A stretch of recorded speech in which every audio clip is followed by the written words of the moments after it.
Zergling slipping through, managing to do the run through in between the two zealots, and going to be able to rush up and get maybe a couple more probe kills. And that's like kind of the, it looks like the probes able to fight that off actually very effectively, but still disrupting the economy here. And so Future taking some serious economic damage here and there, unfortunately. And it looks like still it's a very low tech game at this stage and very low resources here. Both players still at one base, although it looks like F91 can now that he's got the Zerglings inside the base and he's switching to Lurker tech, he's going to take a degree of map control. He has the doesn't look like he has Hydralisks being produced just yet. He is getting a Spire up. That will also give him map control into the mid game.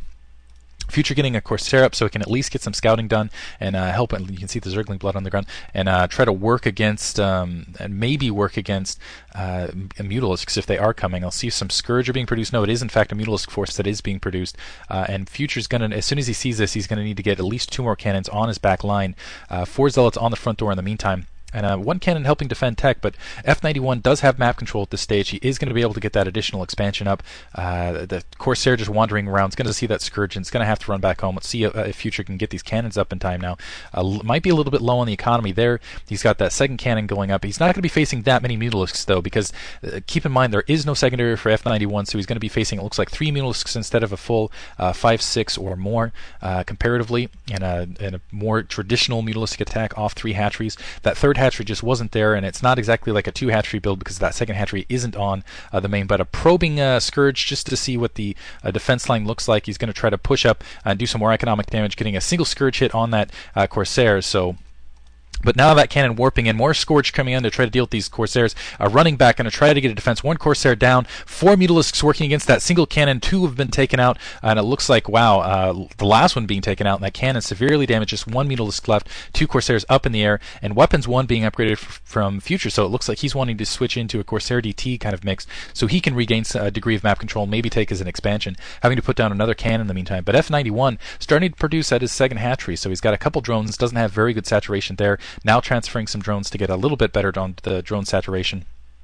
Continuing to produce Mutalisks that just, I guess, maintain air control. Running in, actually, with a couple more Mutalisks to try to pick off the weak point in the base. Just wants to take a couple hits at those probes and get a couple probe kills, and he's just kind of using a little bit of micro there to do what damage where he can. It's just going to run the shields, and it doesn't look like he actually got any probe kills off that, though, unfortunately. 3 cannons up in the back of Future's base, and that's just, yeah, it's just resource expenditures at this point for Future, constantly having to put those cannons down. And it looks like F91, while he feels like he has a good degree, while Future can't move out, while he's trying to defend his main base against these Mutalisks and kind of back off, and it looks like Future just trying to lure these Mutalisks back. 1 probe has been taken out on gas, and Future just trying to work on that gas to make sure that that second tier tech can be delayed just a little bit further. 3 Mutalisks out, and these 3 Corsairs should be in a good position to take care of that. Actually, I'm surprised that Future only, I guess he wanted to hide his hand, so he didn't bring the rest of those Corsairs up. But now that those rest Corsairs are at that position, going to be a little bit harder for these Mutalisks to get work done. But Future needs to engage where he can. Actually, Future just taking a couple free hits on his ults, again, just shield damage, so it's not going to hurt him all that much. 2 Sunken Colonies going down, so F91 thinking he needs to be in a little bit more of a defensive stance. More Mutalisks running up, 1 being taken out. Maybe it's in preparation for the Dark Templar. He must have a good sense of this. Weapons 1 almost on the way, so he can deal with any Dark Templar approaching his base.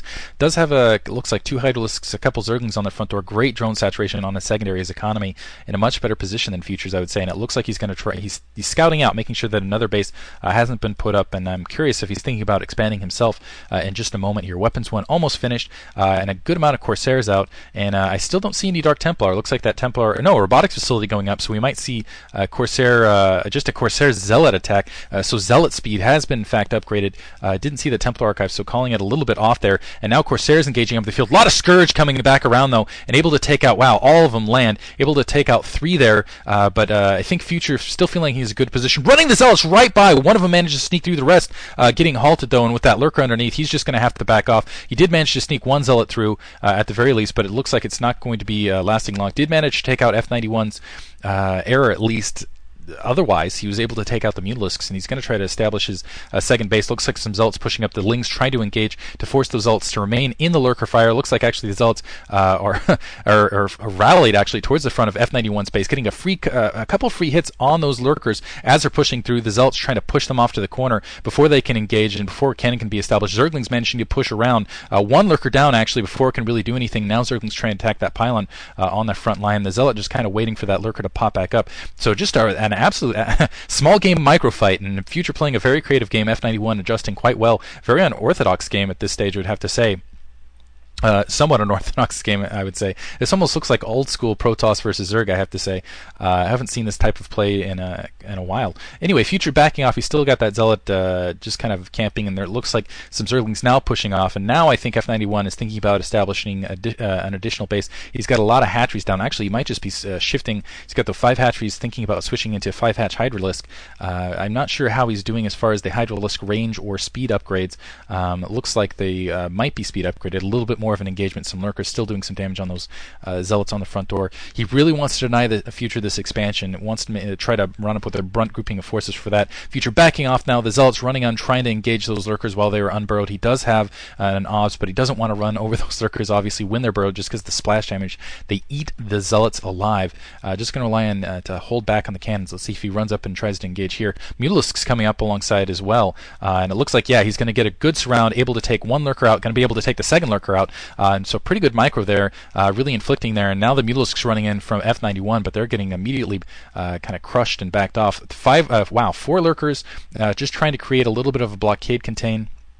A couple Overlords out in the field, a couple Zerglings out in the field as well, just to do a little bit of information gathering for F91. Zealots now engaging a lot of Lurkers on the front door. They need to back off, otherwise they're going to get chewed. You can see 1 dying, 2 dying right there, just off a single stream there, and now trying to re-engage. But this is a lot of units pouring in, and I don't think, I do not think that this is enough to hold to stem back this amount of Lurkers and this amount of Lings. And in fact, it is not. F91 able to push in. He's going to be able to take this cannon out. He's going to be able to take this secondary, and this is going to be the turning point in the game. A Dark Templar coming out, though. That could definitely help even things up. And F91 not even caring about the secondary. He wants to go for a killing blow against these cannons here, and he might be just overextending himself here. Zergling's going, trying to take the cannons down, and looks like, yeah, the cannons going down, so there goes the detection. I don't think that their observer having to come back to assist. All sorts of drones being halted.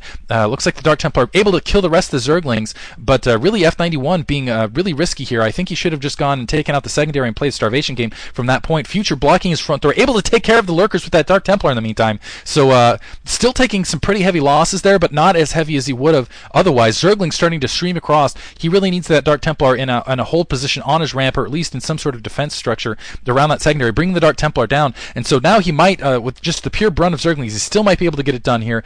Just going to ignore actually 2 Dark Templar going through, so he's just going to ignore that initial and go back and try to maybe take the main out. Yeah, he's just going to run, try to brunt the main. Some Zerglings, so 1 Dark Templar at the main, another Dark Templar at the secondary, no Overlord in position, and it looks like he's just going to completely ignore these Dark Templar. He's just going to try to push in and use lack of detection to try to win this out. But just working at the secondary now, it looks like he does have an Overlord in position. A Corsair coming up with that weapons 1, going to try to take that Corsair out. Just a couple Zealots streaming down. These Zealots with that speed upgrade, these 2 Zealots and the single Dark Templar should be able to take those 2 Hydralisks out, and continuing a huge Mutalisk force now pushing in. This is the classic Zerg tech switch, and Future has nothing to deal with this. The F91 is going to be able to work this entire base over right now. There's no anti-air. There's 1 cannon in the backfield. So beautiful switch there by F91. That's going to win him the game. He's going to be able to take out that Corsair. It's just too many Mutalisks at this stage. Going to be able to take this main Nexus out, and Future's going to have to GG. Excellent game from both players, in my opinion. That was just really fun to watch